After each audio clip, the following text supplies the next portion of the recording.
Sa harap ng patuloy na hamon ng pagbabago ng klima at lumalalang krisis sa pagkain, mahalaga ang papel ng mga makabagong pamamaraan sa agrikultura. Isa sa mga organisasyong nanguna sa ganitong hakbang ay ang Sibol ng Agham at Teknolohiya o SIBAT. At ngayon mga ka-RSP, pag-uusapan natin ang mga konkretong hakbang at tagumpay ng SIBAT sa pagpapalaganap ng agroecological practices.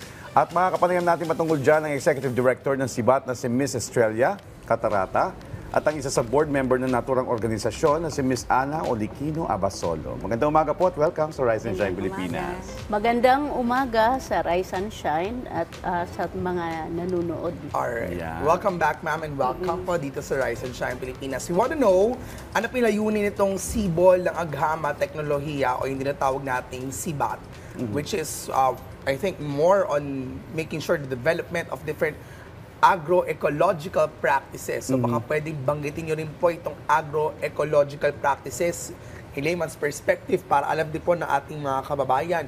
Lalo na alam natin malaki ang tulong nito sa kalikasan at maging sa pagpapabuti ng produksyon ng pagkain. Tell us more, ma'am. Ang SIBAT bilang isang non-government organization ay tumutulong sa mga magsasaka at mga komunidad ng mga indigenous peoples para mas mapayabong pa ang kanilang produksyon sa pagsasaka sa pamamagitan ng pagturo sa kanila ng mga sustainable agriculture technologies kung saan ito ay makakabawas sa kanilang gastusin pero ang produksyon ay maging maramihan din, makaprotect sa ating kalikasan. Sustainable as well. And can you be more specific po, Miss Ana, dun sa agroecological practices na ipinatutupad ng inyong organisasyon sa mga komunidad? Ano po yung mga itinuturo nyo sa kanila?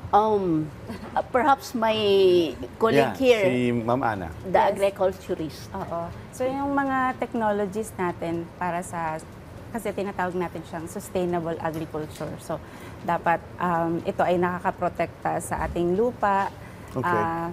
nakakataas ng produksyon sa mga magsasaka. So unang-una yung mga technologies sa pagpapataba ng lupa, paggamit ng mga natural na compost or mga vermicompost na ginagawa lang ng ating mga magsasaka sa kanilang farms or sa kanilang So imbis na taniman. imbis na bumili ng mga fertilizer, pampataba, sila din gumagawa ng abono. Oo, yun yung layunin ng sustainable. Kasi kung halimbawang bibili, hindi ito makakadagdag pa ito sa gastos. Oo. Pero kung kukunin lang sa kanilang mga taniman ay pangmatagalan yung source ng kumbaga raw materials na ginagamit for fertilizers. Galing. Ano ba nakita ng SIBAT? Why are you guys doing this? As a non-government organization, syempre, advocacy din namin, no? Promoting agriculture, sustainable agriculture and appropriate technology para matulungan ang mga magsasaka dahil alam naman natin na hirap na sila sa kanilang buhay at alam din natin na masyadong mahirap ang magsaka ngayon at mas problema ang kakulangan sa pagkain.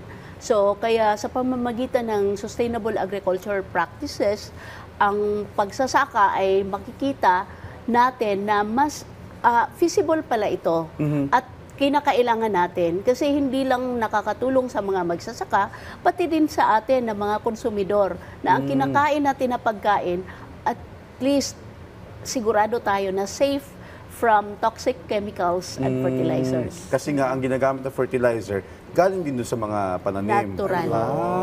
Okay. So, paano po nasisiguro na inyong organisasyon na ito ay pangmatagalan? Lalo na sa usapin ng sustainability at yung social equity at access sa mga resources. Sa pamamagitan ng, syempre mga magsasaka kasi ang mag-implement, no? Okay. Or maniniguro niyan. At sila ang kailangan nilang panghawakan yun, tinuturuan sila. Bibigyan sila ng mga trainings para matuto na sila. So kahit wala dyan ang SIBAT or kung sino mang NGOs na may ganun ding ginagawa sa mga magsasaka, ay kaya na nilang gawin sa sarili nila. Okay. You have different areas na for sure na napatupad na yung iba't ibang klaseng practices on this. I want to know anong mga areas ito. For sure, hindi naman kailangan laging matutukan ito. Kamusta nung naiwan nyo sa kanila? Are they still practicing this? Kasi we want to know, baka mamaya aware lang sila, they're knowledgeable about it, but they don't practice it unless merong intervention with the LGUs or with the barangays or with other non-government organizations. How's your monitoring and evaluation on this? So, sa implementation ng agroecological practices o sustainable agriculture, malawak yung naging saklaw nung SIBAT. Okay. Nakapag-train at nakapag-implement ang mga farmer organizations sa Cebu, Central Visayas basically, Okay. Cebu, Bohol, Negros, at meron din tayong tinututukang farm ngayon sa Capas, Okay. Tarlac. So, at marami pang iba. Pero yung pagmo-monitor na ginagawa natin sa kanila ay yung patuloy pa din na pagbibisita Okay. or pagbibigay ng mga follow-up trainings. Kung ito ay nakuha na nila ngayon, bibigyan pa din natin sila ng ano yung advance na pwede pa nilang matutunan o kaya yung mga bagong pamamaraan bukod sa naituro na sa Ano kanila. sabi nila, ma'am? Ano reception? Siyempre, unang-una, nung mga tinuturuan Kasi natin syempre, hindi sila. lahat makaka-integrate doon from traditional going to the advanced part. Mahirap. Hindi siya mabilis na ituruan or i-implement yung mga programa or teknolohiya.